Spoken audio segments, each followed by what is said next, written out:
A gente vai ver o procedimento em si, os métodos anestésicos que podem ser utilizados, a anamnese. Eu coloquei para vocês no final da apostila, vocês têm um exemplo de anamnese para a PEN. Indicação, contraindicação e as intercorrências. Que tipo de terapias a gente pode associar, né? Questão de biossegurança, os materiais necessários, e a gente vai entrar na nossa prática. Então, eu coloquei rapidamente aqui um pouquinho de mim, a maioria já me conhece, né? Eu sou biomédica, sou especialista em estética, ozonoterapeuta, estou terminando a graduação de odontologia e sou professora da área de pós-graduação, né? Dou aula de ozônio, de injetáveis em geral dentro da pós-graduação da Navigare. Então vamos lá, vamos lembrar um pouquinho da anatomia aí do sistema cardiovascular, né? A gente tem como bomba propulsora o nosso coração e nós vamos ter vasos sanguíneos, artérias e o sangue, que é o fluido que vai, né, circular, que é justamente onde a gente vai atuar. Então, muito importante a gente lembrar que a artéria é a parte do nosso sistema circulatório que leva o sangue oxigenado para o nosso corpo. Onde nós vamos atuar? Principalmente em cima de vasos sanguíneos e não em cima de artérias. Por quê? Porque é lá nos vasos sanguíneos que a gente vamos ter as complicações geradas pela má circulação. Porque a artéria, ela é o arcabouço maior que leva o sangue fluido para o nosso corpo bombeado pelo coração. Mas nos vasos, na parte venosa, é o de retorno. E aí que começam as complicações, principalmente pelo sedentarismo, existem as questões hormonais, existe a hereditariedade também. Então, são vários os fatores que levam ao aparecimento de microvasos, da dilatação desses vasos. Eu vou mostrar para vocês o que vai acontecer. Nesse processo que houve aqui.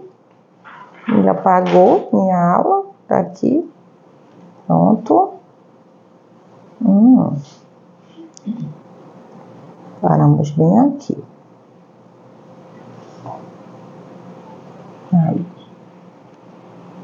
Ai. Fecha e abre de novo. Coisas da tecnologia. Pronto. Vamos para cá. Aqui. Que há com você? Essa semana retrasada eu tava... Não, 2 semanas atrás eu estava dando aula em Salvador. Do nada o meu tablet resolveu atualizar. Foi um desespero. Porque ele levou mais de 2 horas atualizando e não queria voltar de jeito nenhum. Eu vou deixar sem abrir o total. Ele não tá abrindo. É por conta de vídeo. De imagem em movimento. Por isso. Deixa eu tirar aqui a parte de imagem em movimento. Acho que aqui. Deixa tudo. Aqui.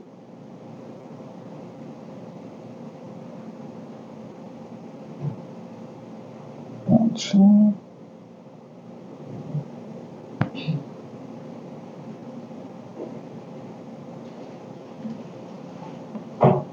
Vamos lá. Vou passar assim, sem fazer as imagens em movimento, senão ele não vai deixar eu passar aqui. Vamos lá. Aí, ó, sistema circulatório, né? Como eu tinha falado para vocês. A parte cardíaca, vamos dividir aí em pequena circulação e grande circulação, né? A pequena circulação vai do coração para o pulmão, que é onde o sangue vai receber a oxigenação. A grande circulação, o pulmão devolve para o coração e o coração bombeia para o restante do corpo todo. Função do nosso sistema cardiovascular é justamente para fazer a nutrição dos tecidos. E se a gente for pensar em todos os outros aspectos relacionados à estética, não só a questão de microvasos, a gente vai ver que uma grande quantidade de problemas relacionados tanto à estética quanto à saúde estão justamente localizados aí, né? Porque se é o sangue que tem que fazer nutrição tecidual e esse sangue não está chegando corretamente nos tecidos, principalmente em tecido periférico, que qualidade de pele, né, o nosso paciente vai ter? E que nutriente ele vai levar? O nutriente depende daquilo que a gente come, depende daquilo que a gente ingere, né? A oxigenação, ela vai se dar justamente por conta das trocas gasosas, que dependem exatamente das nossas hemácias, né, que também recebem o nome de eritrócitos. Então, eles é que são responsáveis por fazer essa troca gasosa nos tecidos. Quem aqui trabalha com carboxiterapia, ou já trabalhou com carboxi? Já trabalho com carboxi. Quando a gente faz carboxiterapia, a gente joga gás carbônico no tecido com o intuito de oxigenar, hiperoxigenar. Por quê? Mas como? Se é gás carbônico, né? Porque o nosso sangue ele tem essa capacidade de remover o gás carbônico e no lugar do gás carbônico doar oxigênio. Mas para isso o sistema circulatório precisa estar funcionando bem. Então, quando as hemácias, através das veias, dos vasos, das artérias, está passando pelo tecido, ela vai fazendo essa troca, ela vai liberando seu oxigênio para os tecidos e vai absorvendo o gás carbônico dos tecidos. Ou seja, vai fazendo essa troca metabólica constante. Isso tem que acontecer no nosso corpo. Quando eu não vou ter isso bem executado dentro do meu organismo? Quando o meu sistema circulatório não está funcionando bem, ou quando o meu paciente tem algum problema respiratório. Então, se o meu paciente tem asma, né, frequente, tem bronquite, tem problemas relacionados à mesma parte pulmonar, edema pulmonar, fibrose pulmonar, o paciente não respira direito, ele não consegue fazer essa oxigenação sanguínea. A mesma coisa se dá com os fumantes, né? Paciente fumante para API é paciente complicado, porque a gente vai fazer a secagem do vasinho? Vai.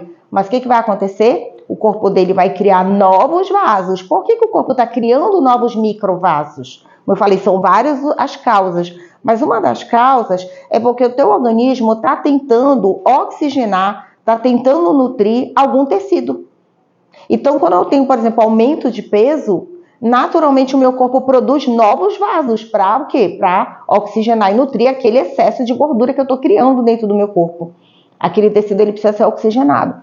Então, muitas vezes, só secar o vaso não adianta. Vocês vão perceber isso em pacientes que falam, eu faço isso de 6 meses e os meus vasinhos voltam todos de novo. Então, aí é uma hora da gente parar para pensar, será que realmente o PI é uma boa opção para esse paciente? Será que realmente ele não tem que mudar alguns hábitos de vida? Né? Se é fumo, se é álcool, se é o sedentarismo, se é questões hormonais, principalmente na mulher, né? Questões hormonais, precisa tratar. Então, tudo isso tem que ser visto com esse paciente, né? Para a gente também não ficar vendendo o serviço, que eu falo assim, enxugando gelo, né? Você resolve, daria 3 meses, o paciente, tá aparecendo de novo, tá? Isso daí é eterno, né? Que... Porque direito se faz a musculação, e antes não tinha no vasinho, mas agora aqui são laterais, elas relatam que por conta da força muscular, o músculo começa a crescer, você faz a força muscular, o músculo começa a crescer e ele começa meio que, vamos dizer assim, espremer o tecido contra a pele. Então fica um pouco mais evidente aqueles vasinhos. Esse tipo de paciente, você seca os vasinhos dele, dura muito tempo o resultado, tá? Porque aí não é um problema hormonal, não é um problema de obesidade, mas quando se trata de um paciente que é por obesidade, por problema hormonal, é sempre o paciente que vai estar voltando contigo frequentemente, tá? Professora, mas não volta, né? Aparece novo. São novos, não é o mesmo vaso que vai surgir. São novos vasos que o corpo vai criar. Quando a gente faz o PI, a gente vai destruir o vaso. Aquele vaso ele vai ser eliminado. Mas se tiver, professora, uma que alimente aquele... vai surgir novos. Aí já vai essa para o cirurgião. Aí essa vai para o cirurgião. Aí não tem como a gente resolver. Porque ela está alimentando... Exatamente. Eu falei, a gente vai avaliar caso a caso. A gente vai dizer, olha, isso aqui vai secar, mas é temporariamente. Daqui a um tempo vão aparecer novas, porque tem vasos maiores ali. Então é isso que tem que ser visto. O que eu consigo dar de resultado mais duradouro e o que não vale a pena, às vezes, eu tratar. Tem paciente que diz assim, não, eu só quero fazer a secagem dos vasinhos porque, daqui a 2 meses eu vou para a praia. Eu não tenho tempo agora de ir no cirurgião vascular para fazer todo um tratamento, às vezes até cirúrgico, né? Tá, você pode até secar o vasinho dela, mas se ela não for tratar a causa do problema, que é mais profunda, vai voltar tudo de novo. Então, a gente precisa deixar o paciente muito ciente disso, entendeu? De que isso daqui é um paliativo. Não é uma cura de um problema, é um paliativo que você vai resolver temporariamente. E o intervalo de uma aplicação? De uma sessão para outra, 15 a 20 dias aproximadamente. Até porque dificilmente a gente vai aplicar no mesmo vaso. Então, mais ou menos de 15 a 20 dias. Eu vou falar mais à frente para vocês aí da questão do protocolo, né? Que a gente usa. Opa. Vou dar para o próximo. Ó. Aí eu falei da principal função, eu deixei isso por escrito aí para vocês, porque, né, para vocês entenderem melhor o que é essa função, essa questão da oxigenação, da nutrição, que ela é importante, né? O coração, ele é uma bomba que só vai funcionar como propulsão para o sistema arterial. Quando a gente está falando de sistema venoso, e vamos lembrar que o sistema venoso, ele trabalha juntinho com o sistema linfático ali, ele, né, paralelo ao sistema linfático, que é um sistema de retorno, eu preciso ter os movimentos desse paciente. E aí a gente fala que o pseudo-coração do sistema linfático são as nossas panturrilhas, né? O gastrocnêmio, né? Que é o músculo lá da batata da perna. O paciente que passa o dia todo sentado, ele não vai ter deficiência circulatória. Naturalmente ele vai ter tendência à formação de vasinhos, naturalmente ele também vai ter tendência a lipedema, porque ele vai inchar, ele vai reter líquido também. Então, paciente que vem fazer procedimento de secagem de vaso, você cercou, fez toda a anamnese dele e observou que é um paciente, por exemplo, não faço atividade física, trabalho sentado o dia todo. Jéssica, dê uma água para mim, por favor. Não faço atividade física, fico sentado o dia todo no escritório, numa mesa, né, numa cadeira lá, sem muitos movimentos. É um paciente que naturalmente ele vai ter problema circulatório. Mesmo que ele acha que não tem, mas ele tem problema circulatório. Se vocês observarem em bancos, em supermercado, caixa de supermercado, vocês vão ver sempre que tem uma rampinha, né, lá debaixo do caixa, né, que é justamente para elas fazerem esse movimento aqui, ó, com o pé, durante o trabalho. É para elas ficarem fazendo isso aqui, ó, com o pé. Para quê? Para contrair o gastrocnêmio, que é o músculo da panturrilha. Para quê? Para melhorar a circulação. Porque se você ficar muitas horas parada na mesma posição, o teu sistema circulatório fica lento, o de retorno fica lento, podendo inclusive dar origem à trombose, né? Então, esse é o cuidado que o paciente tem que ter. Ah, eu trabalho sentado o dia inteiro. Então, vamos sugerir para esse paciente a utilização de uma meia compressiva. De baixa compressão, mas uma meia compressiva, que ajuda nesse retorno aí circulatório. Isso vai ajudar muito, principalmente depois que a gente faz a aplicação. O paciente vai durar mais tempo o resultado dele, ela vai ter menos dores nas pernas, menos sensação de peso, de inchaço, que geralmente você vai ouvir isso dos pacientes que têm vasinho nas pernas. São poucas pacientes que vêm fazer secagem de vasos que a queixa é só estética. Que a queixa é só, porque eu acho feio. A grande maioria, quando você investiga, ela acha feio, mas ela tem dores nas pernas, ela sente peso nas pernas no final do dia. Se ela fica muito tempo em pé ou se ela fica muito tempo sentada, ela tem dores. Ela sente que a perna incha, né? Ou seja, é o paciente que tem problema circulatório. A grande maioria tem. Opa. Aí, varizes, né? As varizes, elas começaram aí, né, os relatos na literatura mostram que elas começaram a se falar a respeito de varizes lá por volta de 1550 a.C. Então, isso daí é uma coisa muito antiga já que se tende a tratar, né?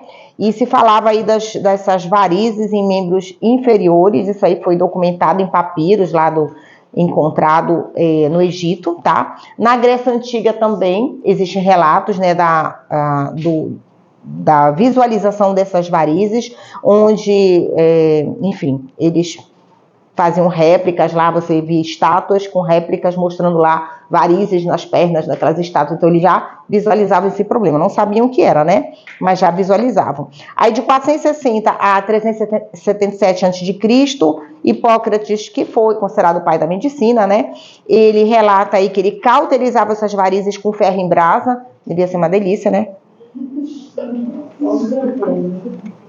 Se com o PEIN elas reclamam, imagine um ferro em brasa, né?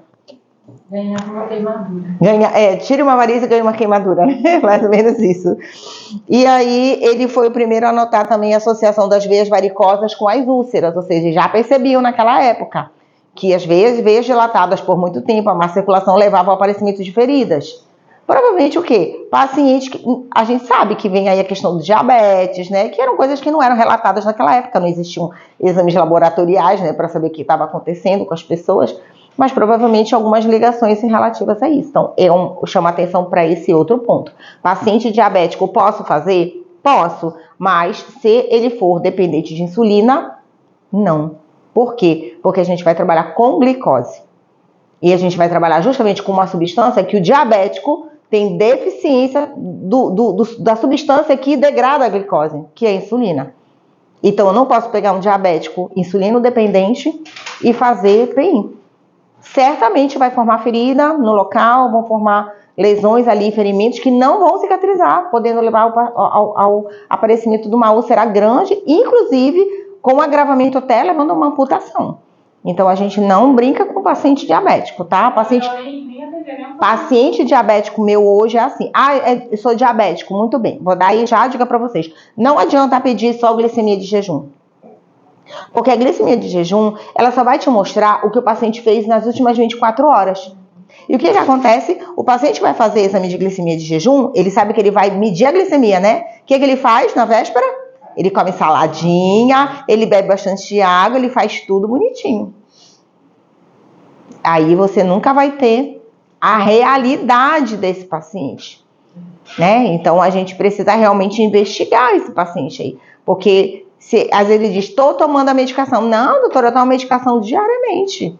A glicemia glicada, né? A glicemia glicada é ela que vai te dizer dos 3 meses. Aí você não consegue isso, aí você pede a glicemia glicada, você vai saber como é que esse paciente... Qual foi o comportamento dele nos últimos 3 meses? Aí ela vai te mostrar, há 1 mês atrás, há 2 meses atrás, a glicemia dele estava lá em cima. Ou seja, ele está te enganando, né? Então, esse que é o cuidado. A gente tem que se cercar desses cuidados, porque, como eu falei, os cirurgiões vasculares não querem que a gente faça o procedimento. E a gente pode solicitar para o paciente, vá no laboratório, né, e faça o exame. E me traga um resultado para eu ver se você é o paciente. O paciente tem que pedir o exame. Não é obrigatório, você vai fazer a anamnese. A primeira coisa, o primeiro contato teu é a anamnese, né? E se na anamnese o paciente relata que ele é diabético, aí é ideal você... E se ele mentir? Aí ele vai assinar um termo de consentimento e lá na anamnese pergunta se ele é diabético.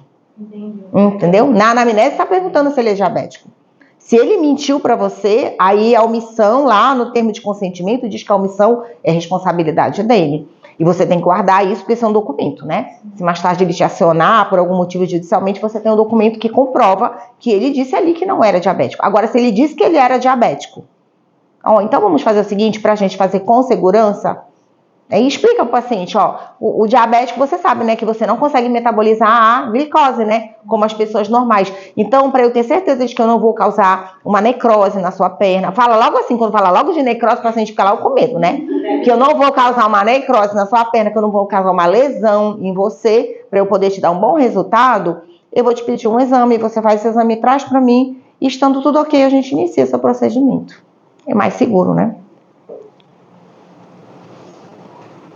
Aí nós temos aí no ano de 53 a.C., né, mais ou menos até o ano 7, Aurelius, que ele descreve com detalhes aí a realização de uma exérese de varize, ou seja, a retirada de uma varize, ou seja, ali naquele momento ele já fazia um ato cirúrgico, né? Olha, fazia uma incisão e removia ali a varize da pessoa. Naquela época nem anestesia tinha, né? Então, e falava também do uso de bandagens, né, para o tratamento de úlceras, ou seja, essa questão aí de varizes é muito antiga e muito estudada, tá, gente? Aqui em Belém, por exemplo, tem um grupo de médicos vasculares que eles se reúnem uma vez no mês e fazem reuniões, lá no HC, né, Marcos, que eles fazem, né? Eles fazem reuniões, né, para discutir técnicas de tratamento de varizes e aí surge a questão... uso ou não uso, de que tipo de bandagem usar, que tipo de meia compressiva usar, que tipo de medicamentos usar, amputação, cirurgias e por aí vai, né? Antigamente a gente só tinha a secagem, depois evoluímos para as cirurgias tradicionais, né? E hoje já tem as cirurgias a laser, né? O mesmo endolaser que vocês devem ter ouvido falar para estética, ele não foi criado para estética. Quem usava o endolaser eram os cirurgiões vasculares para tratamento de varizes.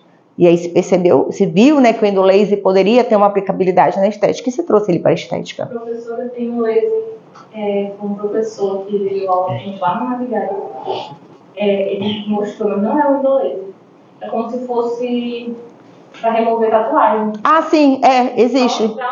Isso mesmo. Só que aí ele vai fazendo todo o trabalho. Ele é um pixel, ele vai dando as ponteiras, ele vai como se fosse gerando uma contração no vaso e faz com que o vaso se encolha. Então o vaso não é destruído nesse caso. O vaso ele está dilatado porque a parede do vaso sanguíneo é uma parede muscular. Ela tem colágeno, ela tem elastina naquela parede. E o que acontece? Aquilo ali vai criando uma dilatação. Ela era bem fininha, ela vai se dilatando pelo mau retorno e acúmulo de sangue ali dentro. E aí o que acontece quando ele faz o disparo do laser? Ele gera uma contração, pelo aquecimento ele gera uma contração naquele vaso.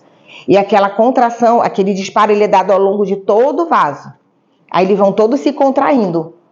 Então é como se apertasse o vaso, entendeu? Diminuindo a luz interna dele, então ele aparece na pele menos dilatado. Eu já fiz isso, já foi feito em mim, isso eu sei como é.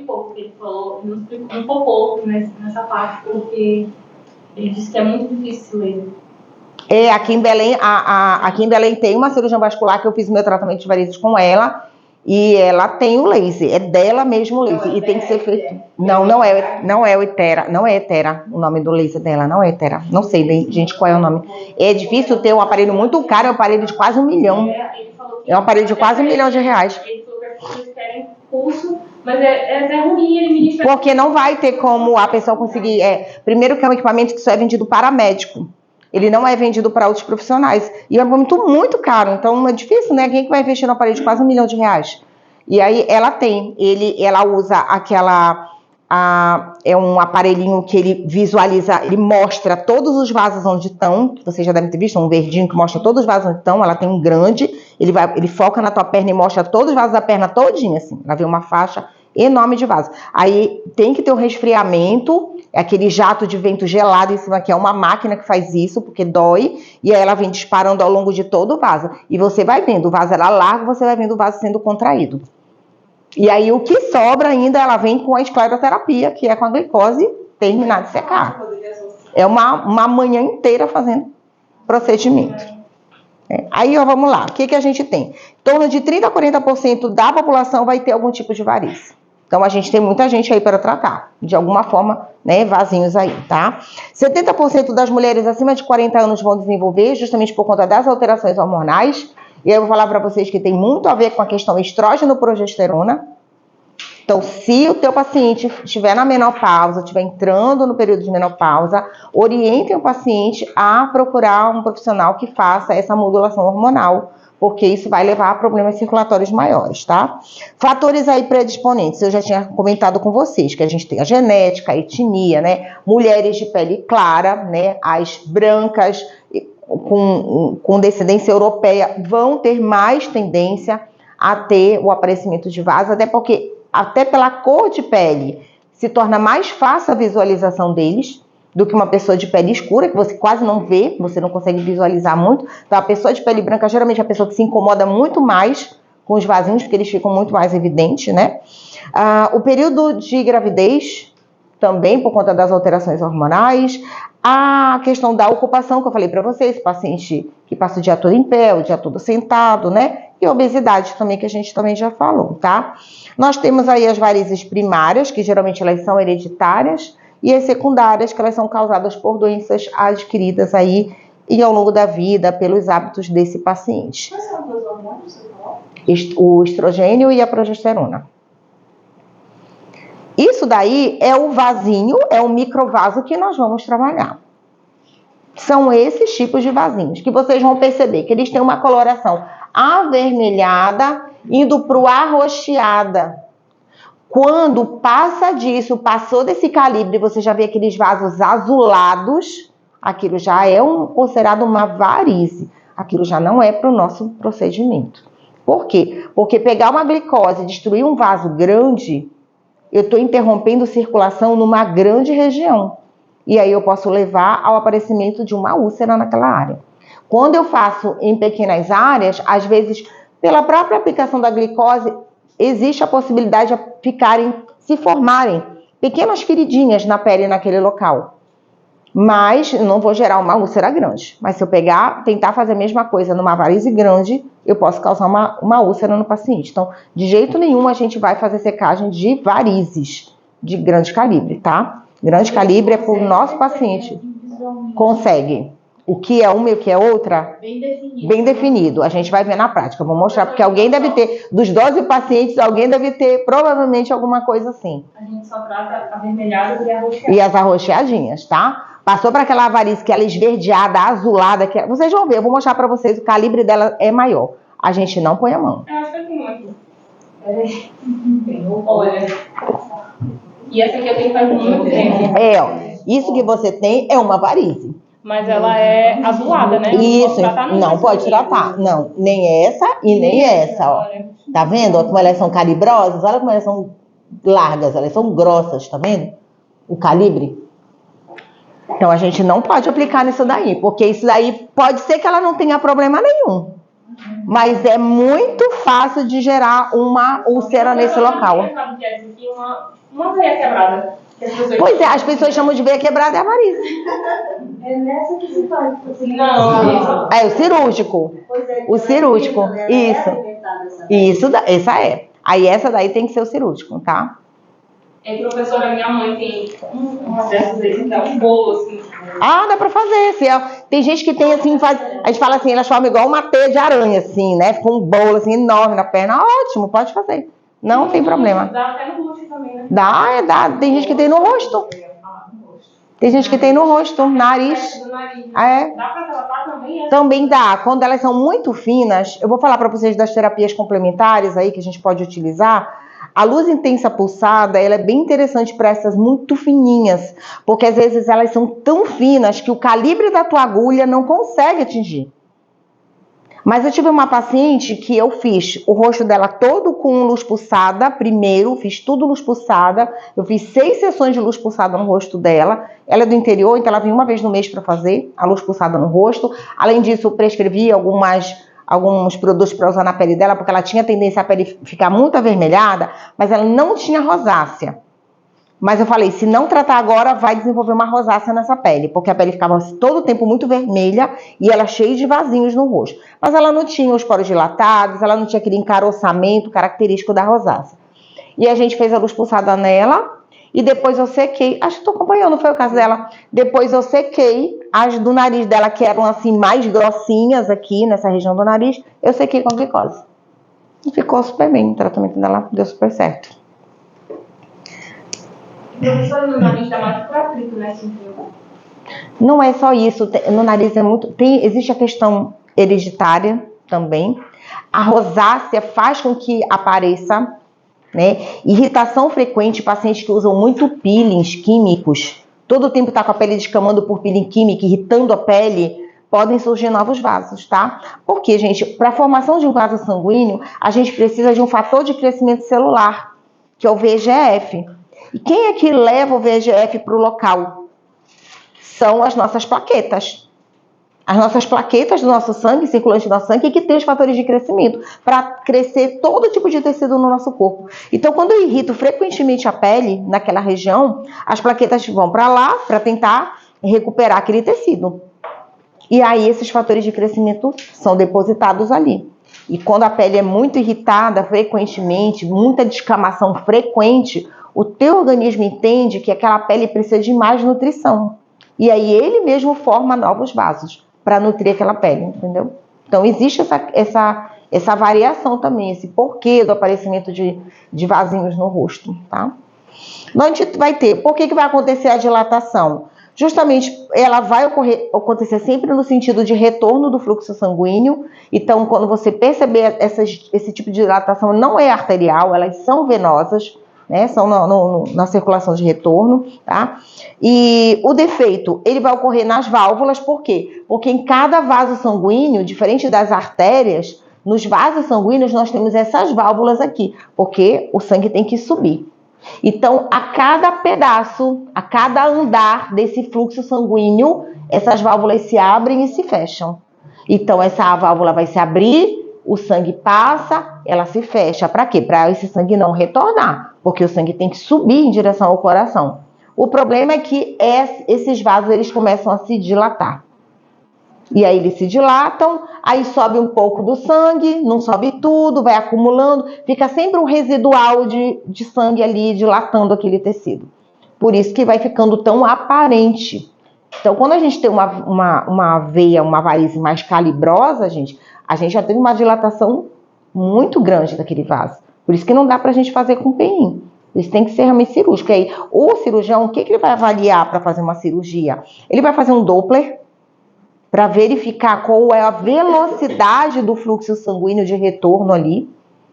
A partir disso, a partir do Doppler, é que ele vai definir se a cirurgia é em clínica, né, só ambulatorial, que a gente fala, ou é em centro cirúrgico. Se for ambulatorial, geralmente é o laser. Se for em centro cirúrgico, o médico vai precisar fazer incisões e fazer a retirada mesmo. Vai puxar de lá, vai retirar aquele vaso lá. Por quê? Porque aquele vaso ali já não está mais trabalhando como ele deveria. E aí o acúmulo desse sangue dentro desse vaso pode gerar a formação de trombos.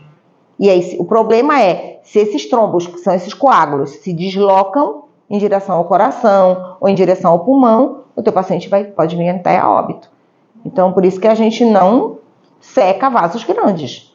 Porque depende de uma avaliação médica para saber se aquilo está causando, vai ou não vai causar algum tipo de risco, né, ao paciente, tá? O refluxo sanguíneo, então, ele precisa, né, atingir essas veias aí numa proporção para que não sofra essa dilatação. Quando isso acontece, né, quando a dilatação acontece, aí a gente tem a formação da microvarize, das varizes, e elas vão se dilatando, né? Há uma microvarize, ela vai se tornar uma varize de grande calibre? Não. Uma microvarize sempre será uma microvarize, tá? Então, não existe a possibilidade daquele veiozinho pequenininho lá que eu mostrei para vocês virar uma veia daquelas calibrosas que a gente vê muito em senhoras, né? No joelho, bem dilatada. Não, não vai acontecer isso. Essa fininha não vai ficar como a tua, nunca. Ou, aliás, ela não vai se transformar, né? No tamanho. Essa tua veia, que tá assim, ela já era mais calibrosa. Só que ela não estava aparente. Por que ela não estava aparente? Porque o fluxo sanguíneo era normal. Quando o fluxo começa a ficar meio interrompido, aí ela fica mais evidente ali na superfície da pele, tá? Se tu fosses mais morena, com a pele mais escura, talvez tu nem percebesses, né? Aí a pele mais clara vem. Desde novinho. É bom ver, né? É bom ver porque, assim, tu me mostrou uma, mas eu já vi a outra, né? Então, assim, é bom ir solucionando ao longo da vida, porque, tendenciosamente, quando tu tiver 50, 60, isso vai estar aquele negócio dilatado, né? Pra fora. E aí o risco que a gente fala, idoso. O idoso se bate, né? Num cantinho de mesa, tem aquela veia dilatada, gera uma hemorragia. Então, é perigoso, né? Eu acho que é até genético, porque ele tem. Isso é perigoso. Perigoso, tem que tratar. Então vamos lá. Comprometimentos à saúde que a gente vai ter relacionado a essa má circulação. A tromboflebite, que é quando nós temos uma inflamação, né? Tudo que termina com it, né? Lembra a gente de inflamação. Então, a tromboflebite, a gente vai ter aí uma inflamação, gerando dor, a pessoa percebe às vezes a região dolorida, quente, né? Com a formação que, porque esse sangue ele tá meio que querendo coagular ali dentro do vaso sanguíneo. Então, a pessoa já sente aquela região dolorida, né? Não, a gente já tem aí uma ideia de que alguma coisa não vai bem na circulação, tá? O edema, a gente falou que pode acontecer principalmente em pessoas sedentárias, né? Aquela coisa do inchaço de perna. No final do dia, meu tornozelo está inchado, meu pé está inchado, porque eu fico muito tempo na mesma posição. Já está me denotando aí problema circulatório. Embolias, que são já casos graves, é muito mais sério. O eczema, ele pode dar também por problema circulatório, gerando uma inflamação muito maior ali daquele tecido, né? Uma vermelhidão com muita dor. O paciente com eczema, ele tem sensação de que a pele está queimada, de que sofreu uma queimadura ali no tecido. E não é um tratamento tão rápido, é um tratamento às vezes longo, às vezes precisa inclusive de internação. Porque no caso do eczema, pode até ter, se houver rushzinhos na pele, pode haver contaminação por bactéria, aí o surgimento de ferida no local. A úlcera, que é quando aquilo já rompeu, né, para a parte externa, e pode romper por diversas causas. bateu, machucou no local, aí abriu a ferida, não cicatrizou. Muito, muito, muito comum em pacientes diabéticos. Sempre lembrando, úlcera é muito mais comum em paciente diabético. Dificilmente um paciente saudável vai ter uma úlcera varicosa, né? E as hemorragias, que são uma consequência aí de estourar esses vasos, né? Então, quando é que vai acontecer? Como é que vai formar o microvaso? A gente já falou, quando há uma dilatação dessa veia, né? E aí essas microvarizes, elas começam a ficar aparentes, porque elas estão dilatadinhas ali na superfície da pele. Quanto mais tempo vai passando, mais evidentes elas vão ficando no local. Às vezes a gente percebe, vai ver paciente que tem as microvarizes, mas você passa a mão na pele e não tem nenhum relevo. E tem paciente que você passa a mão e você já percebe os relevozinhos da pele. Melhor horário para a gente fazer secagem de vaso de paciente, à tarde. Porque a pessoa já teve a manhã toda, né, de locomoção, de trabalho, ou seja, o sangue já fluiu bastante para aquela região e elas ficam muito mais evidentes e a gente consegue tratar melhor. Quando a gente vai fazer PI logo cedinho, a pessoa acabou de acordar, foi para a clínica fazer PI, às vezes nem está tão evidente os vasinhos dela. Mas ao longo do dia vai passando e vai ficando mais inchadinho, tá? Aqui a gente vê a formação desses microvasos, né? Aquilo que eu falei para vocês sobre a válvula, que começa a não fechar completamente. Já que ela não fecha completamente, o sangue retorna e a veia vai se dilatando, né? Vai ficando abaulada. O correto era a válvula fechar completamente para a gente não ter esse refluxo, né? Agora, secar o vaso não é cura para esse problema. Então, eu vou estar tirando os vasinhos pequenos, mas os vasos maiores que estão comprometidos, nem o laser vai consertar essas válvulas aí que foram danificadas, tá? O médico faz a cirurgia para tirar o vaso, é porque essas válvulas foram tão danificadas que elas não se fecham mais de jeito nenhum. E aí aquele sangue fica muito tempo acumulado ali, gerando a formação de pequenos trombos, né? Então, a formação, continuando aí sobre a formação, né? Esse defeitozinho aí, ele vai gerar essas veiazinhas paralelas. Lembrando também que essa orientação desse sangue, ele é de baixo para cima, porque é o sangue venoso, e ele está paralelo ao sistema linfático. Então, o teu paciente de PI é um bom paciente para que você recomende para ele outros procedimentos, como drenagem linfática, que é o principal, para esse paciente fazer um acompanhamento com você com drenagem linfática, periodicamente. Vou fazer secagem de vasos, vai, mas o ideal seria você ficar fazendo depois disso, né, a drenagem linfática, uma vez por semana, se puder, né, ou a cada 15 dias pelo menos, e outros procedimentos que a gente conhece na estética, os protocolos de detox, protocolos, né, de terapêutico para ajudar o paciente a melhorar o sistema linfático, eles são muito bem-vindos, tá? Prescrição também é muito bom a gente ver, muitas vezes ajudar esse paciente para que ele melhore, né, o dia a dia dele. A castanha da Índia, que é vendida na farmácia, né, avisa o paciente, ó, se você não tem, fez anamnese, né, o paciente não tem outros problemas de saúde, a utilização da castanha da Índia, né, que tem cápsula na farmácia, é muito útil, ajuda muito a melhorar a parte circulatória, porque a castanha da Índia, ela fortalece a parede dos vasos e ela gera um afinamento também desse sangue, fazendo com que esse sangue flua com mais facilidade. No caso de termoterapia, pode não, né? Pode, o calor não vai agravar o problema, entendeu? Não é o calor, não é manta térmica, não é, nada disso vai dizer, isso daí vai causar varizes ou vai agravar as varizes do paciente. Não vai agravar, mas também não é um procedimento que vai fazer nenhum tratamento benéfico para aquele quadro daquele paciente, tá? Essa castanha da ela tem alguma assim, contraindicação? Pacientes cardiopatas não podem utilizar, né? Ela tem algumas interações medicamentosas, porque é bom você prescrever realmente quando o teu paciente não tem outros problemas graves de saúde, tá? Paciente hipertenso, a gente já não tem que tomar cuidado, tá bom? Já falei para vocês das artérias, né? A gente nunca vai tratar a parte arterial, tá, gente? Somente o médico. Coloquei os textos para depois quem quiser ler, né, com mais calma, mas para vocês saberem as diferenças, tá? Então, falei da questão da panturrilha, né, que é o nosso músculo gastrocnêmio, né, que as pessoas conhecem, nosso paciente conhece como batata da perna, né? Então, não adianta a gente querer falar bonito com ele, né? A gente tem que falar como ele conhece a tua panturrilha, a tua batata da perna. Então, você precisa movimentar. Ah, mas eu passo o dia todo sentado lá no meu trabalho, lá no computador. Então, você tem que lembrar, ó, de ficar de vez em quando, ó, tá lá e vai lá, ó, tá mexendo a tua perninha lá. Mesmo que você não tenha aquele, a gente fala que parece aquele pedalzinho de máquina de costura antiga, né? Que ficava fazendo assim. Mesmo que você não tenha aquilo, mas lá durante o dia você tem que estar fazendo esse movimentinho com a tua perna. Outra coisa que ajuda muito é a meia compressiva, tá? Então, sempre prescrevam para o paciente de vocês meia de baixa compressão. Porque as meias de média e alta compressão, elas dependem de indicação médica para essa prescrição. Meia de baixo. De baixa compressão, tá? Essa não tem problema a gente prescrever. Mas as meias maiores, mais compressão, aí depende do médico. E geralmente... farmácia, aqui na loja também vende. Aqui na loja vende a Sigvaris, né? E assim... qual é a outra? Venosan. A Venosan. Ela tem de baixa, não tem? Ela tem até uma que é estética, uma que é anticelulite. Essa é mais líquido direto. Para prevenção, né?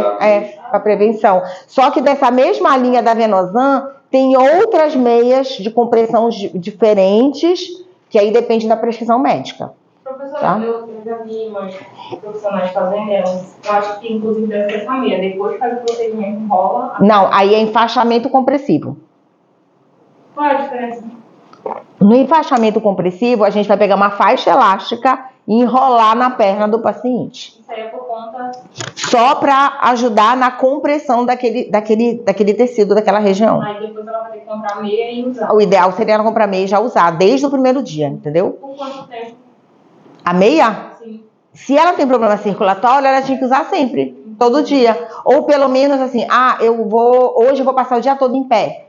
Então, eu vou usar a meia, entendeu? Essa meia, mesmo que indique, por exemplo, quando a gente vai, por exemplo, eu fui ter bebê, e aí a médica me viu os meus vasinhos e ela indicou eu usar uns 15 dias antes da cirurgia e após a cirurgia. Uma branca? Não. Cor de pele. Cor de pele, é isso mesmo. Só vem Tá? E só observem quando vocês forem fazer a indicação do paciente de vocês, porque tem umas que vêm até aqui o joelho, e tem umas que vêm até aqui na coxa, e tem umas que são inteiras, igual meia calça. Então, observa isso, porque se você pega uma pessoa com a coxa muito grossa e você usa uma meia que agarra muito aqui, você está atrapalhando a parte circulatória em vez de ajudar.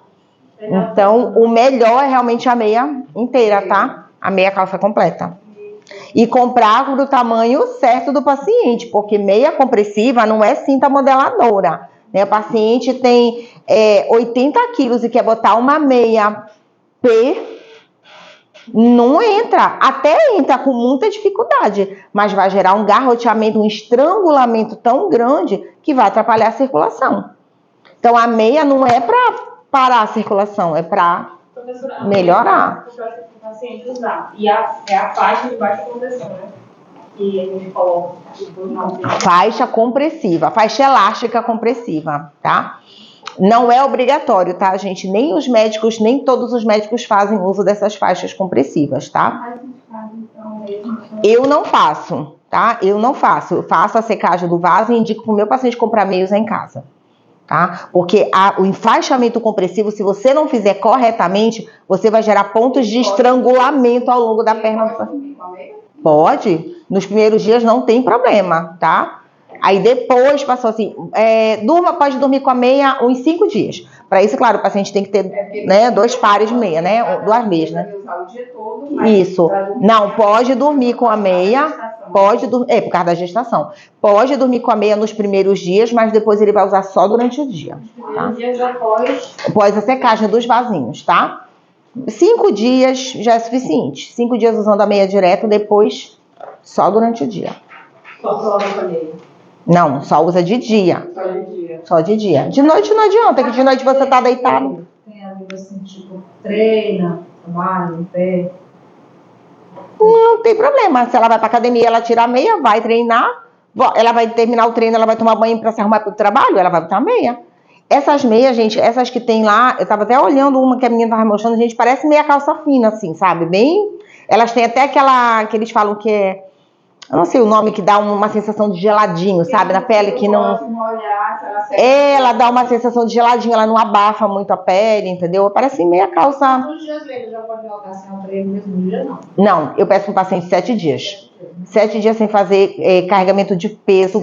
Ela pode fazer caminhada, não tem problema fazer caminhada, mas levantar peso mesmo, 7 dias, tá? Por quê? Porque pode haver sangramento.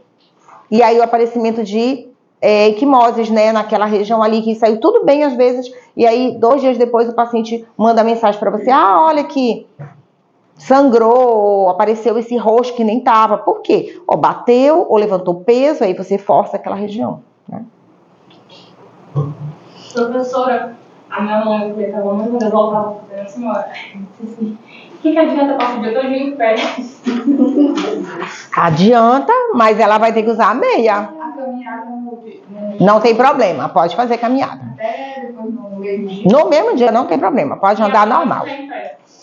Sim, Comprar meia e ela faz só aqui. você faz o procedimento e bota a meia nela. Vou levar uma meia dele. A professora acabou de fazer o procedimento dela, já pode colocar. Pode, se ela tiver a meia já pode colocar. Quando o paciente não tem problema. Eu não tenho hoje, não tenho como comprar hoje, vou poder comprar amanhã, não tem problema, gente, tranquilo. Isso daí não vai atrapalhar o processo, tá? Sim. Vamos lá. Aí os tipos de vasos, né, o que a gente vai tratar? Principalmente são as telangiectasias, tá? Quando a gente já fala de veia reticular, variz reticular, já é variz, já mudou o nome, já passa para a parte médica, tá? E daqui para cá a gente já tem que tomar muito cuidado, não mexer, porque aí a gente já invade aí a área do médico. Isso. Os tipos, né? A gente tem o tipo 1, que são as leves, que aí nesse caso ela não expõe o portador ao risco de complicações imediatas. Elas podem provocar manchas, pequenos sangramentos, né? A gente fala que elas têm muito mais, as pessoas procuram muito mais para tratar por conta da questão estética mesmo. É aquela pessoa, qualquer coisinha que bate fica roxinho, aquela região dos vasinhos, quando muito relato assim. No meu período pré-menstrual, durante a minha menstruação, essa área que tem os microvasos fica dolorida. Claro que tem uma queixa aí que não é só estética, né? Mas quando você seca o vaso, ela vai diminuir essa queixa também.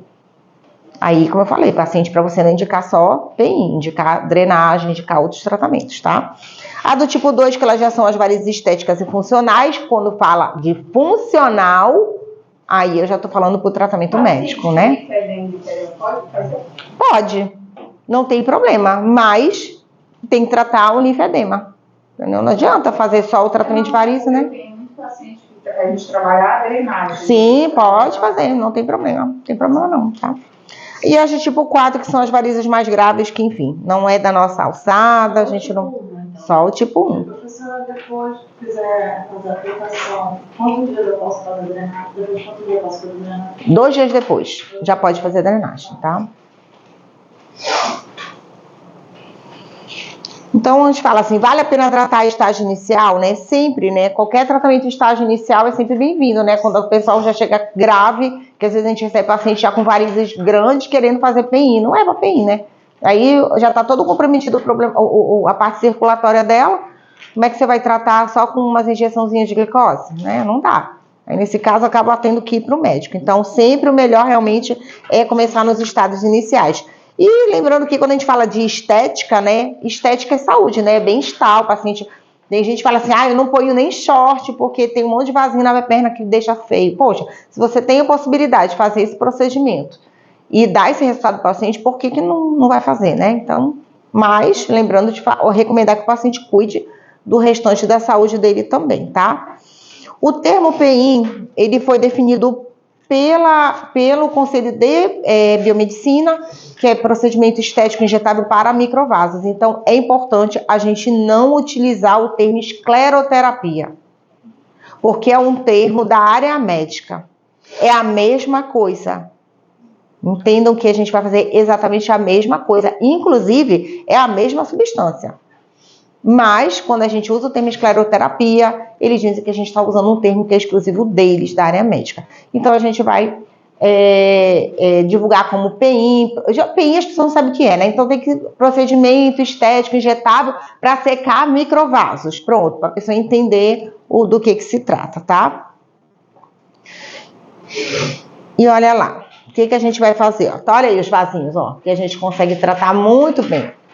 Aqueles vasinhos vermelhinhos, arroxeadinhos, perfeito para a gente fazer a secagem do nosso paciente.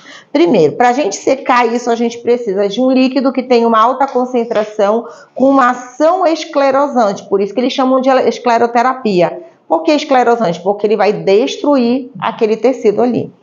Então, olha, a mesma glicose que nós utilizamos para secar um vaso, ela destrói epiderme também. Ela não destrói só vaso sanguíneo. Por isso que a gente tem que tomar cuidado de, na hora de aplicar, evitar aplicar na pele do paciente. Aplicar a substância dentro do vaso. Porque se eu aplico a substância na pele, eu posso destruir aquela pele, formando feridinhas. Que pode ser que aconteça. Durante a prática profissional de vocês vão ter casos. No local que aplicou, formou uma pápulazinha do líquido e ali naquele lugar deu um cascãozinho, uma feridinha. Aquilo vai normalizar, vai ficar tudo bem.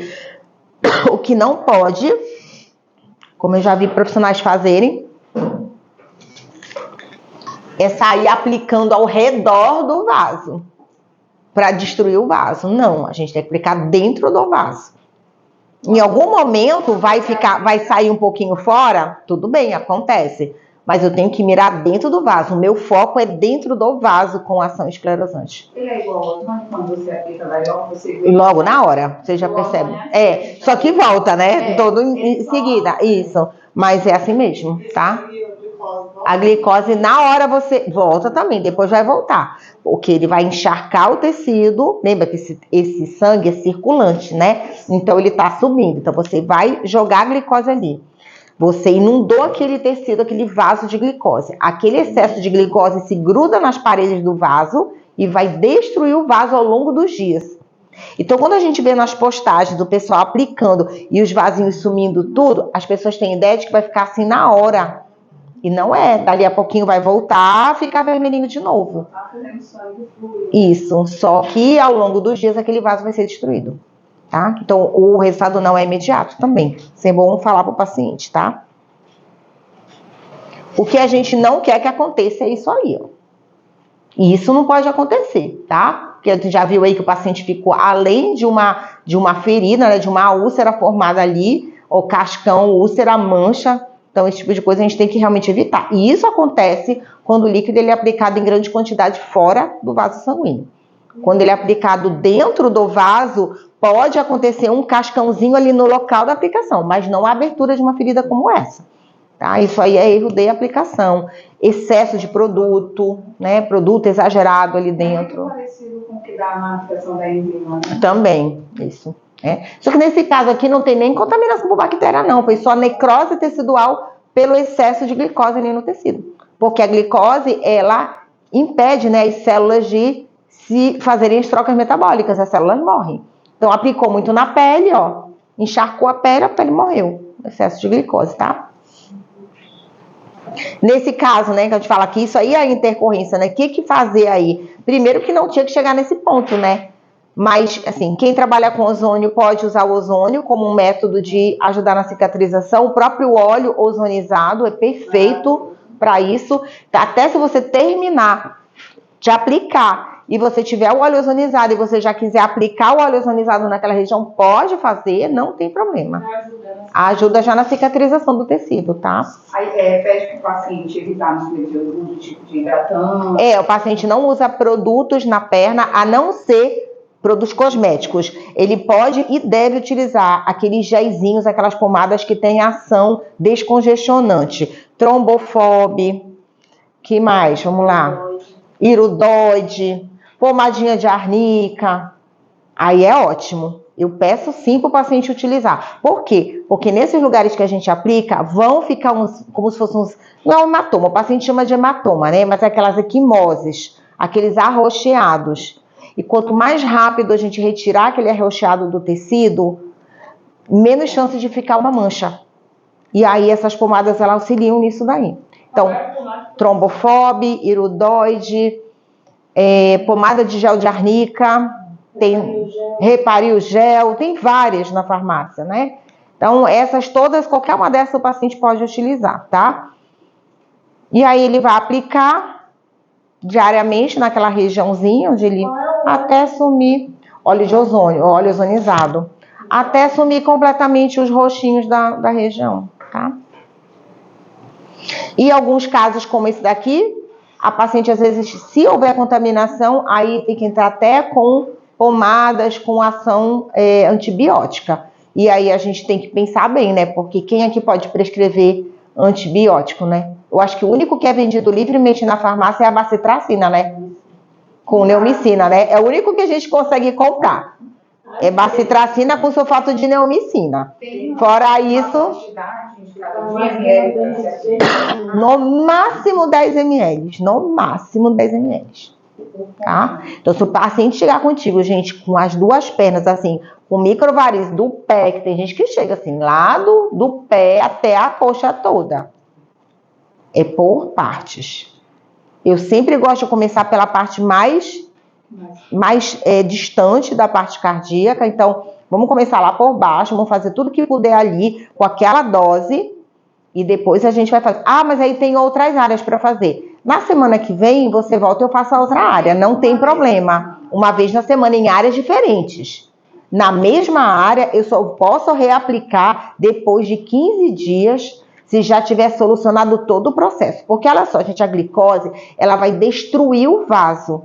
Um tecido destruído, ele precisa ser removido. Quem vai fazer a limpeza? São os nossos macrófagos, né? Nossas células vão ter que chegar lá para fazer toda a faxina, fazer toda a remoção daquele tecido. Isso não acontece do dia para a noite. Então, é no mínimo 15 dias para isso acontecer. Professor, então é 15 dias para fazer a aplicação? De novo, na mesma região. É o mínimo, tá? Se com 15 dias ainda tiver mancha, ainda tiver sinal de que o processo inflamatório não está totalmente resolvido, espere 30 dias. Porque lembra, muitos vasos ainda vão ser removidos. Quando é que você vai aplicar na mesma região? Você não vai pegar o mesmo vaso, muitas vezes. Você vai pegar outro vasinho que não morreu ali. Às vezes tem, assim, 10 vasos. Você destrói em uma aplicação 5 e sobraram 5. Aí na próxima você já vai ver esses outros aí, até 30 dias, com segurança. Em áreas diferentes. Isso. Fiz essa semana perna, na semana que vem eu posso fazer coxa, não tem problema. E qual é a quantidade? Máximo de 10 ml por sessão. Por sessão. Máximo de 10. Para aplicar por vasinho? Não, a gente vai observar, vocês vão ver na prática, e quando a gente for aplicar, a gente vai aplicando, você percebeu a inundação de todo o vaso, ele parou, você parou de ver a progressão. Tá bom, você para ali. Não é para você ficar injetando até estourar a pele, que a gente pegar. Pegou uma seringa, eu gosto muito de trabalhar com seringa de 1 ml. Eu acho muito mais prática do que a seringa de 3. Ela é mais leve para a gente trabalhar, ela é mais prática. Então, você começou a aplicar, tá com a seringa cheia, você começou a aplicar. Chegou a metade da seringa, você viu que todos os vasinhos já, você percebe ele sumindo. Sumiu tudo ali. Para. E aí a gente vai fazer o curativo compressivo, que eu vou mostrar para vocês como a gente vai fazer. Vou fazer o curativo compressivo ali, pronto, parou. Professora, 10 ml é a sessão tudo, né? Até 10, é o máximo de 10. Se o seu paciente tem menos varizes, você nem vai usar tudo isso. Entendeu? Eu não vendo para o paciente sessão por ml. Eu vendo a sessão pela área que a gente vai tratar. Então, eu só, assim, olha, são muitas áreas, eu não posso fazer todas as duas pernas num dia só. Mas o médico faz. O médico, ele pode prescrever medicamentos. Quando eu fiz para a perna toda, a médica passou para mim, eu não me lembro se foi metformina, ela passou alguma medicação para combater glicose, porque ela sabia que eu ia ter uma alteração. E eu não sou diabética. Mas ela já me prescreveu medicação para eu tomar, porque ela fez nas minhas duas pernas, gente, eu acho que ela usou em 60 ml, porque eu tinha do pé até aqui na coxa. Então ela fez tudo, ela fez a varize com laser, com tudo, e mais as aplicações todas num dia só. Né? Eu cheguei em casa toda enfaixada, andando assim, igual uma múmia.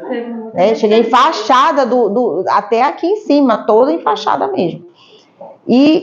Mas foi muita glicose que ela prescreveu. Tive vários pontos de feridinhas na perna. Fiquei com manchinhas brancas acrônicas em alguns pontos, que pode acontecer, porque muita glicose, né, no corpo. Ou seja, ela me deixou extremamente glicada.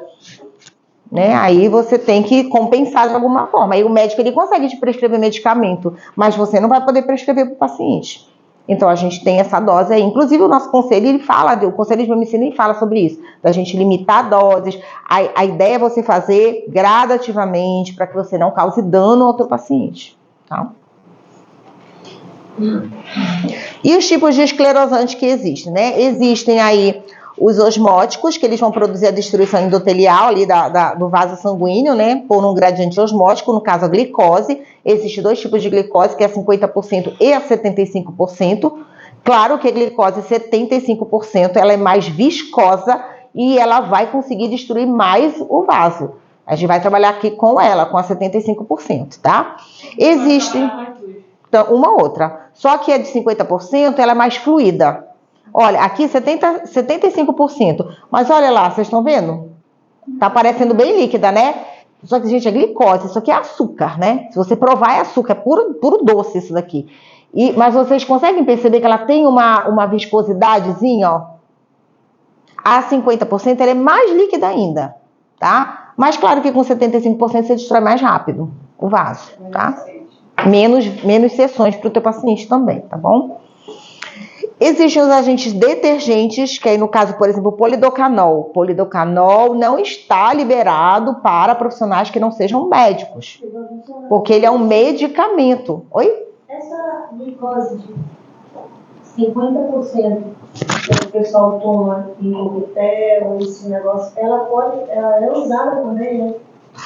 Pode usar, pode utilizar. Aquela que vem de flaconetes, também pode, não tem problema. Mas a função dela é inferior a essa daí. De 50% é inferior. A 75% é ela que te dá resultado melhor.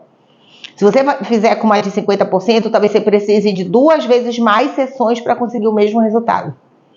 Tá? Pode usar. Pode usar. Não tem problema, desde que seja estéril para injeção.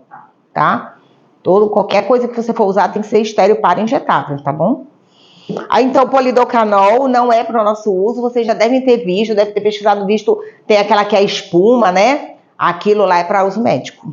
Não é da nossa alçada, né? Não é nem ensinado pra gente isso, porque não é pra gente utilizar. Aqui o risco de necrose é muito maior com aquelas secagens com espuma, tá?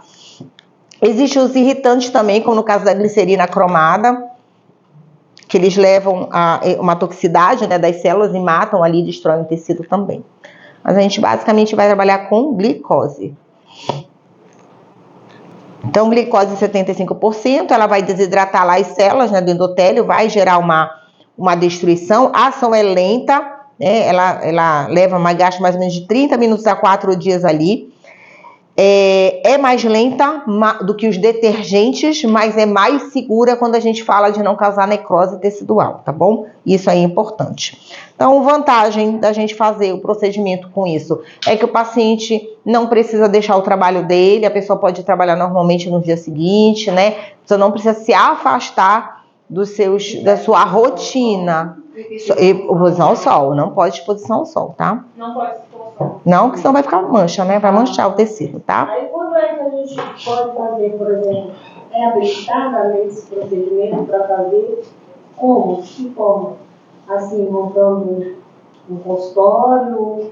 Quando você já tem a tua sala de atendimento, né? De procedimentos estéticos, tudo regulamentado, direitinho pela vigilância sanitária, aí que você vai poder fazer as aplicações, tá?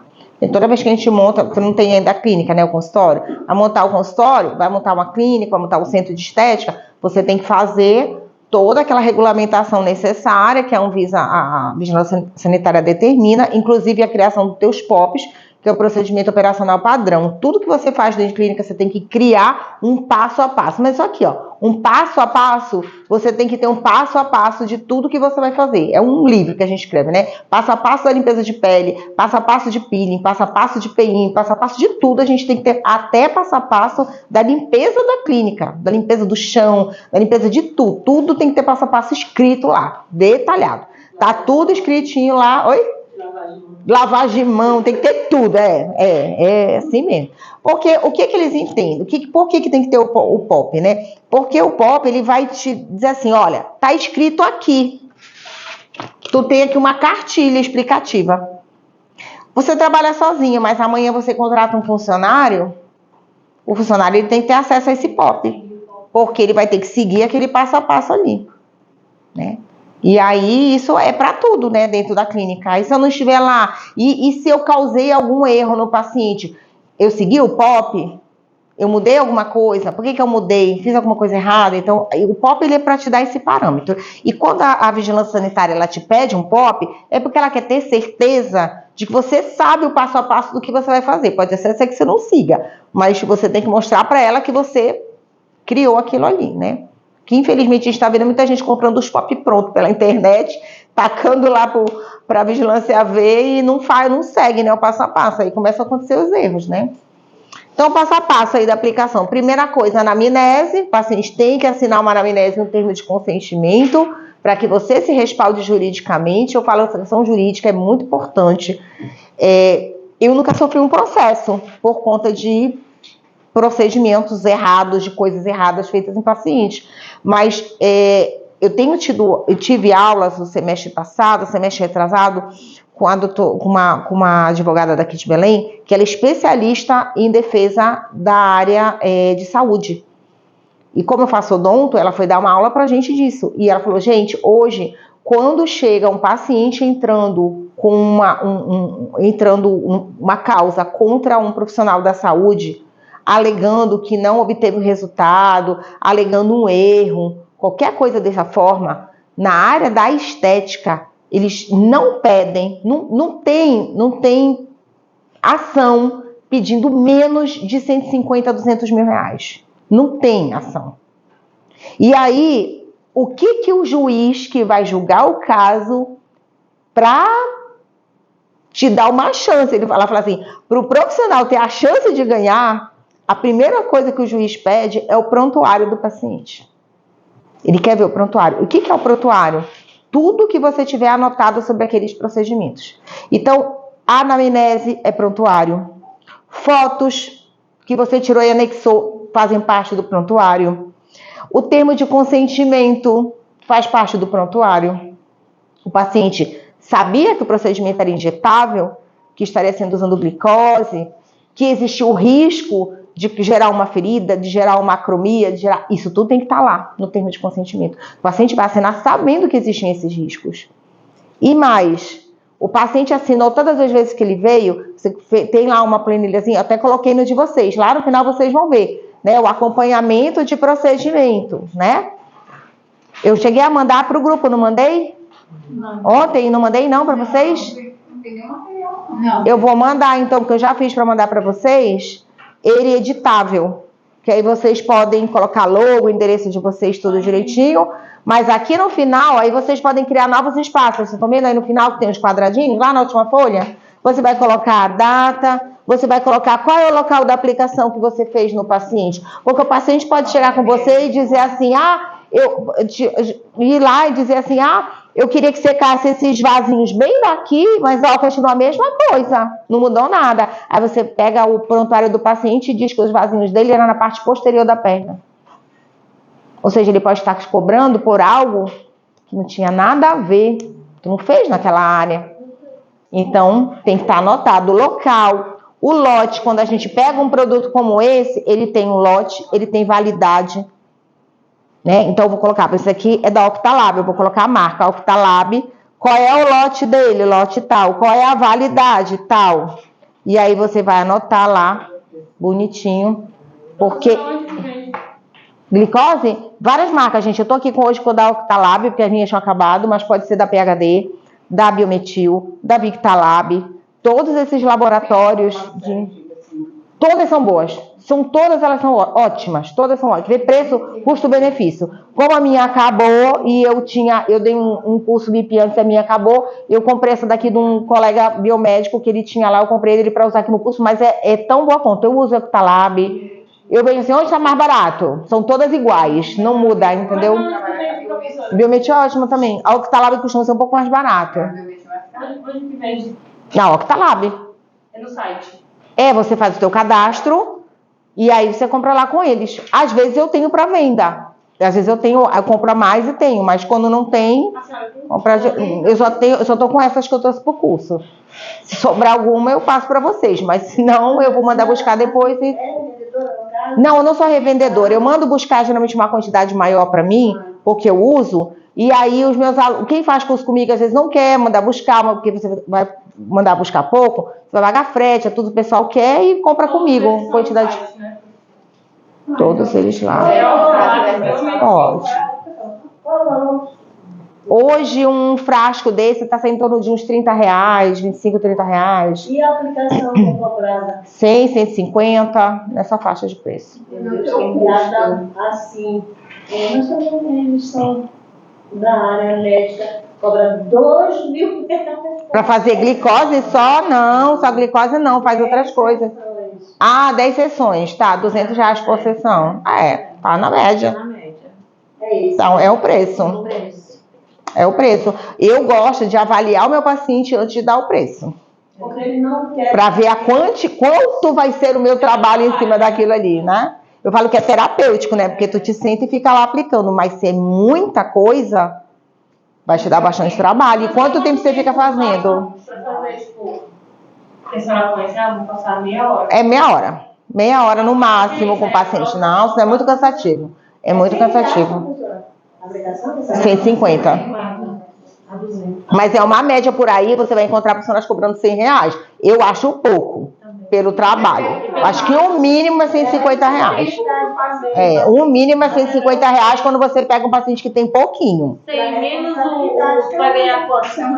Tem que ficar parando. Não dá. Não dá, tu tem que cobrar. A raiva depois. Não tem que cobrar mais. Por isso que eu falei, tu tem que ver muito bem o quanto que esse paciente tem. Tem paciente que chega, gente, que tem 2 veiazinhas assim.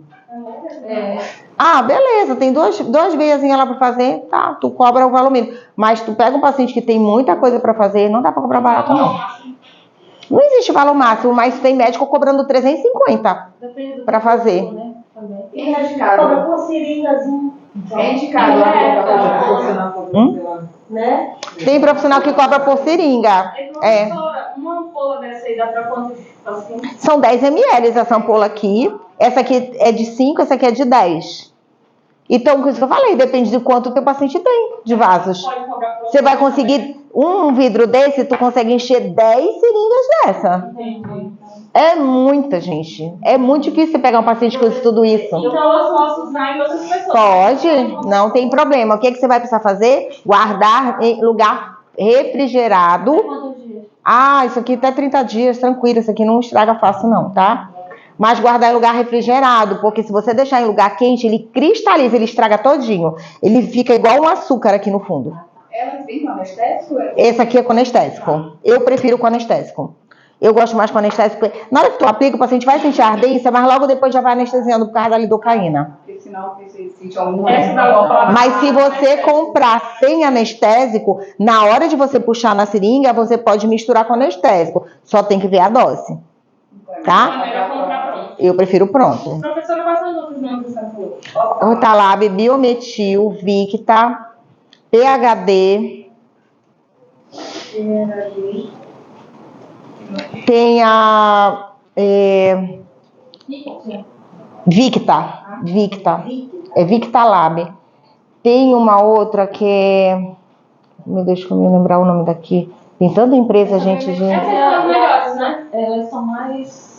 Tu sabe o que eu não gosto da Biometil? Não é que o produto não seja bom, é a embalagem. Porque é aquela ampola que quebra. Então você quebrou, tu tem que usar tudo e jogar fora. Ou jogar fora o que sobrar. Eu gosto mais quando é assim, de borrachinha. Mais pacientes. Aí tudo bem, tá? Se você for atender vários no mesmo dia. Esse é da Octalab, essa aí. E ela é barata, ela é bem conta, a Octalab, não é cara. Vamos lá. A senhora trabalha com todas essas marcas?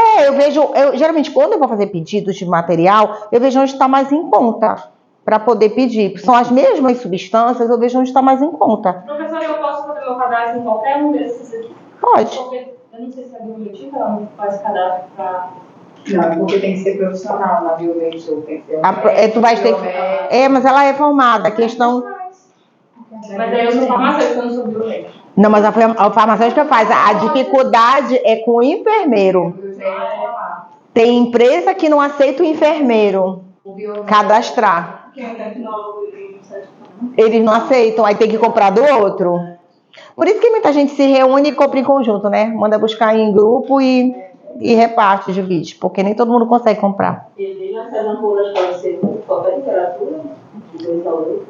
Sempre, assim, elas têm que sempre manter, eles falam assim, manter em temperaturas mais baixas, né? Nunca deixar tomar calor. Se ela tomar calor, ela cristaliza dentro todinha.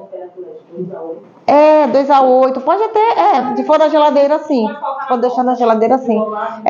Eu não gosto, assim, a sala onde elas ficam, o meu material injetável, todo o material injetável, a sala que fica na minha clínica não pega sol de jeito nenhum. Que é a minha sala que fica atrás do elevador do prédio, então não bate, não tem nenhuma parede que pegue sol ali. Então sempre é uma sala fresquinha. Mas no meu consultório, que fica de frente para a rua, é um calor absurdo se tiver o ar desligado. Então não dá para guardar num lugar desse, porque vai estragar. Aí teria que guardar dentro do frigobar, dentro da geladeira, né? Mas eu não guardo, lá na clínica elas não ficam na minha geladeira. Na minha geladeira fica toxina e fios de PDO. Mas eu não guardo na geladeira, não tenho problema com elas, porque elas ficam lá no lugar que não pega sol. Aberto, tá? Procura usar o quanto antes. A gente vai fazer fotinho da área que vai receber a aplicação, fazer a paramentação sempre, a gente vai usar, vocês vão receber os kitzinhos, touca, máscara, jalequinho, né? Toda vez que eu vou trabalhar com coisas que tem sangue, eu prefiro usar jaleco descartável. Porque às vezes, sem querer, a gente, né, se suja e nem percebe que se sujou, né? Então a gente vai sempre partir do pressuposto que o nosso paciente, ele é potencialmente contaminante para nós. Porque às vezes o paciente não vai responder na anamnese que ele tem HIV, que ele tem hepatite C. Tem paciente que omite, né? E aí você não pode se arriscar, né? Você como profissional. E o que a gente vai fazer? Vai preparar os curativos. O curativo ele é feito com micropore e as bolinhas de algodão, que são os curativos compressivos. Micropore, gente, deem preferência sempre para esse micropore fininho aqui. Não use aquele largo, tá? Sempre esse fino, né? Na hora que a gente for fazer, a Jéssica vai estar auxiliando aqui pra gente, vai montar, vocês vão ver como é para vocês irem fazendo. A gente vai cortando como se fosse aquele blood stop que a gente põe quando tira sangue, né? Só que aquele lá ele não tem uma compressão. E aqui a gente vai fazer uma compressão com uma bolinha de algodão que a gente faz na clínica, lá uma hora que tu tá sem fazer nada, tu pega lá o algodão e tu vai puxar uns fiozinhos de algodão e vai enrolar, vai fazer, né? Lava tua mão, passa álcool, e aí tu vai começando, não dá pra fazer de luva, tem que ser com a mão. E aí tu vai fazendo aquelas bolinhas, parece farinha de tapioca. Aquelas bolinhas da farinha de tapioca, daquele jeito. E aí aquilo vai bem no meiozinho do micropore, que aquilo lá tem que fazer a pressão em cima do ponto. Pronto. Pois é, mas ele não faz a compressão, tá, gente? Isso aqui eu aprendi a dica disso aqui com o cirurgião vascular. Porque aquele blood stopzinho ali, ele só cobre o ponto que você aplicou. Aqui não, vocês vão ver que a bolinha ela vai fazer uma compressão em cima do local. Que é ideal para evitar que o sangue retorne ali, tá? Que mais? Vamos fazer a antisepsia da pele do paciente toda com álcool 70, tá? Ou clorexidina, né, a 2%. Se quiser demarcar a área, pode demarcar. A área muito grande do meu paciente. Não vou conseguir, não dá para fazer tudo no dia só. Demarque a posição da área, você pode até usar uma régua para marcar, ó, vou trabalhar esse quadrante aqui de 10 por 10. Fotografa aquela região que você está trabalhando, para na próxima vez você saber qual era a área que você estava e voltar, né, na mesma região, tá bom?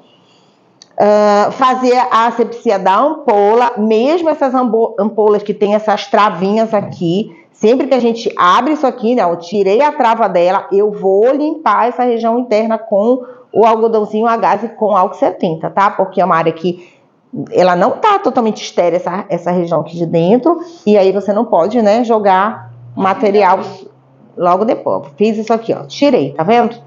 É isso que a gente vai fazer na hora. Então, a gente vai limpar isso daqui com álcool 70 antes de introduzir a agulha aqui para aspirar, tá? Aqui já deixar aberta, depois a gente já usa. Que mais? Esticar a pele sempre para fazer, né? A agulha, a gente vai trabalhar, a gente pode trabalhar com 2 tipos de agulha, tá? Eu até trouxe os 2 tipos aqui que eu vou mostrar para vocês. A melhor agulha é a Label, porém é a mais cara, muito mais cara do que a 30G. mas é mais confortável para o paciente e ela é mais fina. Então, os microvasos bem fininhos, tu consegue pegar com ela. Com essa aqui, tu já não consegue. Aqui é muito baratinho, mas tu não consegue acertar todos. Esse aqui é mais fácil de acertar todos. Qual é o nome? Label, é a 32G. Essa aqui, ela não tem, tu não vai ver porque tá coisa da China. Mas a Smart GR tem, da Smart GR, tá? É Label. Label, 32G por 4 milímetros. Tá na apostila de vocês, isso aí escrito, tá? E aí, o que a gente vai fazer? Se vocês quiserem usar uma lupa de aumento, perfeito, pode usar. Não é obrigatório, mas quem tem dificuldade de vista, pode usar uma lupa de aumento, aquelas lupazinhas de pala, com um focozinho de luz em cima para você enxergar melhor. Eu tenho uma dessas que tava mais dura. Porque... Eu gosto de lupa, mas você fica viciado na lupa. Não gostei não. Tá lá, Você fica viciado na lupa. Quando tu começa a fazer, você fica viciado na lupa, Me né? dá uma dor de cabeça, né? É. Você fica... Fico viciado na lupa. Porque quer, né? É. Aí você tem que ver isso daí, pra não... Eu fazia assim. Fazia, eu ainda faço hoje. Sim, E eu falei, meu Deus, eu não vou conseguir fazer isso, porque era uma coisa... muito pequenininho. Meu Deus do céu.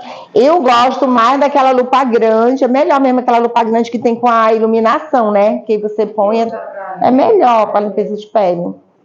Eu sei qual é. Pronto, e finalizar aí com curativo, né? Depois de aplicar, tá? Importante é que a gente não vai passar de 10 ml, a gente já tinha falado disso daí, tá? Então, eu posso aí estabelecer de usar por sessão de 3 a 5 ml no máximo para o paciente. Não falem para o paciente, olha, só posso fazer no máximo 10 ml. Porque se você fizer 5, 6, ele vai achar que você tem que aplicar o resto da ampola, nem que for no olho dele. Né? Tem paciente que é assim, né? Então, eu peguei pelos 10, eu quero os 10 ml. Não. Venda a sessão do serviço para tratar aquela área. Então, sempre que o paciente vem me procurar para fazer, eu peço o paciente vir, vamos avaliar a região. Aí eu olhei, tá, beleza, vocês vão ver. Eu tenho noção de quanto eu vou usar aqui. Eu sei que não vai passar de 10 ml, eu vou dizer que dá para fazer, eu dou o preço da sessão X, pronto, tá? Melhor. Sessões realizadas a cada 15 dias ou um pouco mais, aí vocês vão ver aí a necessidade de cada caso. Reações adversas que podem ocorrer. Dor no local da aplicação, na hora que está aplicando, obviamente, você está introduzindo uma agulha, é claro que vai doer um pouquinho, mas não pode usar gelo, porque o gelo é um vasoconstritor, e aí o vaso some, como é que tu acerta o vaso? Né? Então não pode usar gelinho na região, tá? Eritema, que é vermelhidão, pode acontecer também, rubor, edema pode acontecer no local, a equimose, que é aquele roxinho, também pode acontecer, é normal. Hiperpigmentação pode acontecer principalmente quando o paciente se expõe ao sol. Então, mesmo usando calça comprida, tem que usar protetor solar. No dia seguinte, vai ter que passar protetor solar na perna, em toda a área que fez, bota sua calça comprida e vai trabalhar, tá? Logo depois não precisa, tá? Só a partir do dia seguinte. Urticária, né? Aquela sensação de coceira, pode acontecer. Oi? Quantos dias? Até sumir o roxinho, as manchinhas do local, tá? Necrose, a gente já falou por que acontece, né? Quando aplica a glicose na pele, pode acontecer. Não tomar sol, cerca de 10 dias, ou até sumir totalmente os roxos, tá? Não realizar esforço físico da academia por 24 horas, mas aí, depois disso, eu falo assim, que aquelas que puxam ferro mesmo, valendo lá, que levanta lá os 120 quilos de perna, espera 7 dias para fazer novamente. Enquanto isso, exercícios mais leves, tá? Não precisa fazer repouso, o ideal é o paciente caminhar realmente, porque a caminhada melhora a circulação. Então, não é para o paciente ficar em casa, deitada, né? Não precisa nem de atestado. A aplicação do paciente, eu preciso, dá para dar um atestado? Não, não dá. Não tem atestado, né? A aplicação ela tem que ser realizada com cuidado, já falei, dentro da luz do vaso, né? E indicar as meias de compressão para esse paciente, calçados também, né? É bom o paciente evitar nos primeiros dias o uso de salto alto, né? Tentar usar um sapato mais baixo nos primeiros dias, para não forçar muito essa circulação, né? Da parte inferior da perna. Contraindicações, gente. Aí estão as contraindicações importantes. Alergias a qualquer componente da formulação. Então, se você vai trabalhar com a glicose com anestésico, que é a lidocaína, se o paciente é alérgico à lidocaína, você vai ter que escolher a glicose sem lidocaína para esse paciente, tá? Infecção no local que eu vou tratar, não vou fazer. O paciente já tem uma infecção no local, eu não vou tratar microvasos naquela área, né? Doenças sistêmicas sem controle, como lúpus, diabetes, né, que a gente já falado, hipertensos, doenças arteriais, como arteriopatias isquêmicas, diabetes compensado, insuficiência renal, também não posso trabalhar com esse paciente, cardíaco, hepático, tá? Insuficiência circulatória, envolvendo a circulação arterial, e geralmente esse paciente sabe que tem, né? O paciente já é cardíaco, já botou estente, toma não sei quantos remédios por conta do coração. Não é para tu tratar. Deixa ele lá pro vascular. Se ele morrer, ele vai morrer lá no vascular. Né? Não vai morrer contigo. A gente tem que evitar problema, né? Que mais? Pacientes que já têm ou já tiveram qualquer relato de trombose. O paciente já teve trombose. A gente tá vendo muita menina nova que toma anticoncepcional tendo trombose, né? Não faz. O paciente relatou para você que está fazendo tratamento de trombose, não é paciente para PIN, tá? Manda para o vascular. Gravidez e durante a amamentação, na gravidez porque a gente não pode mesmo fazer nada em grávida, e na amamentação porque vai aumentar o nível de glicose a nível sanguíneo do paciente, tá? Patologias oncológicas, né, qualquer tipo de câncer ativo, e em caso de cirurgia recente, que o paciente está fazendo algum tratamento médico ali, a gente não faz, né, o procedimento, tá? O que a gente pode associar como terapia? Falei para vocês, já tinha falado da luz intensa pulsada. A luz intensa pulsada, ela consegue atingir aqueles vasos mais finos que a gente não consegue atingir muitas vezes com o calibre da agulha. Então, ela pode ser um complemento para depois. Você faz primeiro toda a secagem dos vasinhos que você consegue fazer com a glicose, e o que sobrou, que são aqueles muito, muito finos. Se ainda assim aquilo está incomodando o paciente, você pode indicar para ele fazer a luz intensa pulsada, se você tiver o equipamento de luz intensa pulsada, tá? Utilização da meia compressiva e a drenagem linfática é muito bem-vinda para esses pacientes, porque a gente já sabe que o problema dele é causado por deficiência circulatória. 2 dias após a aplicação. Já pode começar a fazer a drenagem, tá? Aqui estão os livros aí de referências para quem quiser estudar, né? Para quem quiser conhecer um pouco mais. Eu acredito que os pacientes já estão chegando aí, não já, Marcos? Já tem paciente? Beleza. Quem quiser entrar nesse grupo de estudo, eu coloquei o QR Code de vocês aí. Eu tenho um grupo de estudo que eu costumo fazer uns aulões, eu coloco livros, coloco às vezes materiais que eu recebo. Essa semana, ontem, acho que eu coloquei lá livro de anatomia, material que a gente vai recebendo, eu vou colocando lá para os alunos, e às vezes eu faço uns aulões gratuitos lá pelo Meet. Pode mandar. O grupo vai ficar 30 dias aberto para vocês mandarem dúvidas, tirarem. Depois disso, que o grupo vai ser desfeito, quem tiver alguma dúvida e quiser falar comigo, pode falar comigo no particular, não tem problema. Esse grupo é aquele, né? Uhum. E no dia 31 agora de agosto, a gente vai ter o mini curso de Skin Booster facial. Vai ser num sábado, começando 9 da manhã até 1 da tarde, com prática, para quem quiser. Eu acho que eu fiz um curso na outra. Foi? Deve ter, era com a outra biomédica que trabalhava lá. Nessa ou na outra? Não, dia 31. No final do mês. Oi? Já tem as informações. Já tenho desse daí, tá? Depois eu mando para vocês. Então, o valor dele é o mesmo preço desse curso. Para vocês que estão nesse daqui, vocês têm desconto, tá? Aí para vocês vai sair, a vista era 350 esse, né? Para vocês sair a 300 a vista. Sim. E era parcelado no cartão, era 460, vai sair a 410. Que for no cartão, tá? 300. Sábado de 9 a 1 da tarde, tá bom? Aí eu já vou lançar esse curso. Eu tô mostrando de primeiro para vocês, tá? Quem quiser, porque... 10 alunas também? No máximo 10 alunas. E tem prática? Oi? 300, tá? E aí a gente já tô lançando aqui para vocês, quem quiser depois já fala com a Sofia, porque hoje à noite eu já vou jogar na internet, aí chove, né, que o povo quer fazer, tá bom? Então, perfeito, gente, eu vou pedir para vocês irem lá fora um pouquinho, beber uma água, quem quiser ir no banheiro, tomar um cafezinho, a gente vai arrumar a sala com as macas para começar a gente fazer os atendimentos, tá bom? Só não tinha o nome aqui do doutor Elcio, tá? Porque era pra estar o meu aí, né? Mas não deu tempo de eu pedir a minha. Não tem problema com ele.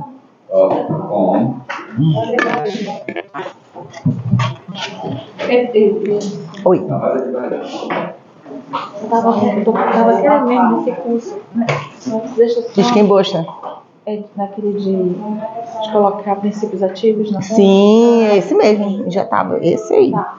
A ficha na mulher que não veio aqui nessa apostila. Não tá no final? Não tá na minha. Oh, meu Deus, eu esqueci de colocar na tua apostila. Tá, eu te dou. Eu vou colocar no grupo a editável, que você pode botar tua logo, teu endereço, tudo também, tá bom? Pronto. Deixa eu esperar eles saírem pra gente arrumar as marcas. Cadê a Sofia?